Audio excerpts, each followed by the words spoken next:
бүгдээрээ сайн байцгаана уу? Энэ удаагийн дугаараар та бүхэндээ хөгшин харагдах хүмүүсийн нийтлэг шинжийн талаар мэдээллийг хуваалцъя. Та хөгшин эсвэл залуу харагдах хэсэг нь таны нүүрний онцлогоос хамаарна. Арсны өнгө ижил байсан ч зарим хүмүүс наснаасаа хөгшин харагддаг бол зарим нь нүүрний хэлбэр, онцлог, шин чанаруудын тэнцвэрээс хамааран залуу харагддаг. Таны царайны төрөх үс засалт хувцсалтанд насыг илэрхийлэхэд ихээхэн нөлөөлдөг. Үүнээс гадна биеэ авч яваа байдал бас хамаарна. Таныг хөгшин харагдуулахад нөлөөлдөг нүүрний 3 хүчин зүйл байдаг. Үүнд нэгдүгüүрт нь үрчлээ ихтэй байх, хоёрдугаарт нь хамар уруулын нуглаа тодрох, гуравдугаарт нь нүдэнд орох хар хүрээ зэрэг нь таныг наснаасаа хөгшин харагдуулдаг. Тэгвэл бодит наснаасаа хөгшин харагддаг хүмүүсийн нийтлэг шинжийг хуваалцъя. Нэгдүгüүрт нь үрчлээ ихтэй байх. Үрчлээний тоон нь таны насанд шууд нөлөөлнө. Түүнчлэн нас чацуу атлаа тойлгоор үрчлээгүй арьс залуу харагддаг бол нарийн болон гүн үрчлээ нь таныг хөгшин харагдуулна. Хэрэв өөрийн ижил насны бусад хүмүүсээс илүү олон үрчлээтэй гэж бодож байвал үрчлээнээс хамгаалах арьс арчилгаа дасгал хөдөлгөөнд анхаарлаа хандуулах нь чухал юм. Мөн хит ягаан туяа хуурайшлтаас болж нэмэгддэг гүн үрчлээ хянахгүй бол улам дордуулж болцсохгүй. Өдөр бүр хит ягаан туяанаас өөрийгөө тогтмол хамгаалах хэрэгтэй. Хоёрдугаарт нь хамар уруулын нуглаа тодрох. Амны эргэн тойрон дэх хамар уруулын нуглаа нь хөгшин харагдах бас нэг шалтгаан юм. Хамар уруулын нуглаа нь арьс унжснаас үүсдэг.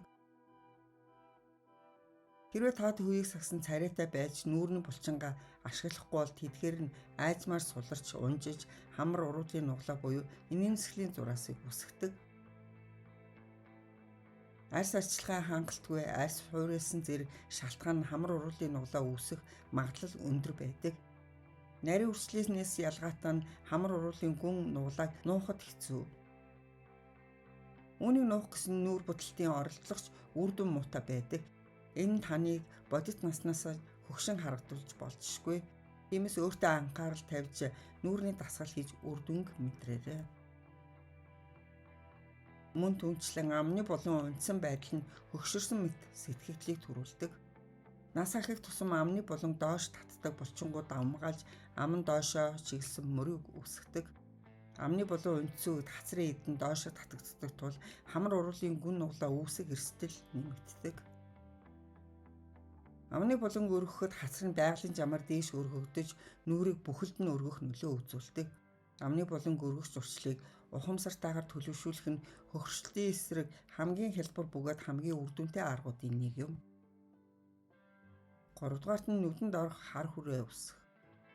Нүд бол анхны сэтгэгдэлд ихээхэн нөлөө үзүүлдэг нүүрний хэсэг юм. Хэрвээ таны нүдний дор хар хүрээ үүсвэл та ядарсан харагдахаас гадна нэлээд хөгшин харагдах болно. Нүдний эргэн тойронд олон тооны судаснууд байдаг бөгөөд нүдний доорх арьс нь нүүрний хамгийн нэмгэн, хамгийн эмзэг хэсэг юм. Нүдний доорх арьс нь хөгшрөлтөөс болж зоохон унжиж сүүдэр нь бараан харагддаг. Энэ нь ихэвчлэн 40-с насны хүмүүст илбэг тохиолддог. Хар хүрээ нь нойр дутуу ядар сулдах, хөгшрөлтөөс үүдэлтэй байдаг ч ихэнхдээ өдөр тутмын арчилгаа, буруу арьс арчилгааны улмаас үүсдэг. Нүүрний өв дарагч болон нүүр будалт хийсэн ч хар хүрээ бүдгэрлийг бүрэн арилгах боломжгүй байдаг. Тиймээс зарим хүмүүс нүүр будалтаар нүдний хар хүрээ далдлах нь тэмд сайхан харагддаггүй гэж үздэг. Хэрвээ энэ нь нойр дутуу байгаатай холбоотой бол хангалттай унтаж амрах хэрэгтэй. Хэрвээ төмрийн дутагдлаас үүдэлтэй бол хоолны дэглэмдээ анхаарч мэргэжлийн эмчээс зөвлөгөө аваарай. Тэгвэл нүд болон амны эргэн тойронд хөгшрөлт хүний сэтгэгдэл хэрхэн нөлөөлдөг вэ?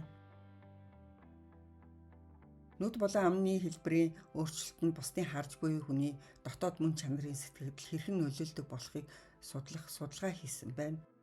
Судалгааны үр дүнгээс харахад нүд нь хүний хүсэл зоригийн хүч чадал, оюун ухаан, өөртөө итгэх итгэлтэй холбоотой сэтгэгдэлд нөлөөлдөг бол ам нь ойр дотно гэсэн сэтгэгдэлд нөлөөлдөг болохыг тогтоожээ. Дөрөвдүгээрт нь гарынхаа арьсыг арчлахгүй байх. Гар нь хөгшрөлийн шинж тэмдгийг илэрхийлэх биеийн нэг хэсэг юм. Нүүрний арьс арчилгаа нүүр будалтандаа ихэнх цагаа зарцуулдаг атлаа гар арчилгааг орхитуулдаг. гар бол таны нэрийн хуудас. 5-дугаарт нь хүзүүний үрчлээ. Хүзүүний үрчлээ эрүү үндсэн зэрэг нь зарим тохиолдолд таныг 10 насаар хөгшин харагдуулдаг. Хичнээн нүрэ будсан ч хүзүүнээсээ доошоо үрчлээстэй байвал хүзүүндээ анхаарал тавиарай. Хүзүү таны насыг илтгэнэ. Нүүршгээ цэвэрхэн харагдуулахыг хүсвэл эрүүнээс чээж хүртэх зайг бүү мартаарай. 6-дугаарт нь бөөрөнгийн хэлбэртэй унжуу мөр. Биеийн буруу байрлал нь таныг наснаасаа хөгшин харагдуулдаг. Сүүлийн үед олон цагаар суугаа ажил хийх, ухаалаг утсанд хийтгэх цаг зарцуулж байгаагаас өдөр нуруутай хүмүүсийн тоо нэмэгцээр байна. Ухаалаг гар утасны биеийн байдал нь нүүрний ундсан байдал үрчлээг хурцсагдаг. Орчин үеийн өвчин гэж нэрлэж болох ухаалаг гар утасны хүзүү нь нүүрний хөгшрөлтийг эрс хурцсагдаг. Ер нь толгой нь ойролцоогоор 5 кг жинтэй байдаг ч ухаалаг гар утсыг доош харахад хүзүү нүүрэн дээрх ачаалал хэд дахин их байдаг гэж үздэг. Удаан хугацаанд доошоо харахад таталцлын хүч хацрын махыг хамар руу түлхэж хамрын улаасыг гүнзгийрүүлж бэхэлдэг. Цаашлбал хүзүүний урд талын булчингууд суларч байхад нурууны булчингууд хөвсөж тунгалгын гадагшлаг урсгалыг мутгадаг байна. Өргөгдсөн төрхийг хадгалахын тулд ухаалаг гар утасныхаа дэлгэцийг нүднийхээ төвшөнд хүртэл өргөж ашиглахдаа гараа сугныхаа доор байрлуулж үзээрэй. Нүрээ ухамсартайгаар дээшлүүлэх нь ирээдүйд гадаа төрхөө өөрчлөх чухал зуршил юм. Залуу харагдахын тулд урагшаа харж толгоогоо бүхийхгүй цэх явц сурах хэрэгтэй.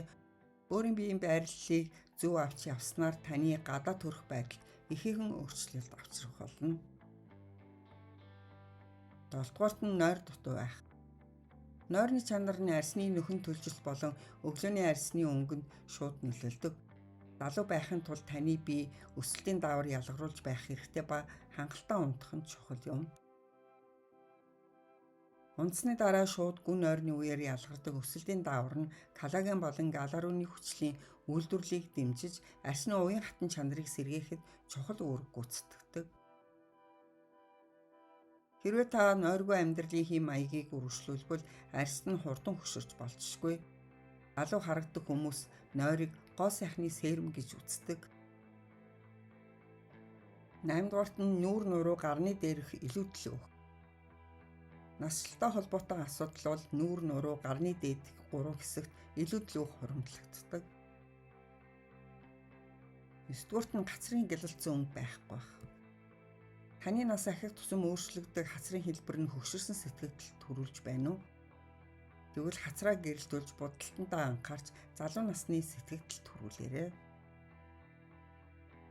Наснаасаа хөгшин харагдахгүй тулд үргэлж хөгжилтэй сонирх зантай эерэг хандлагатай байх нь чухал юм.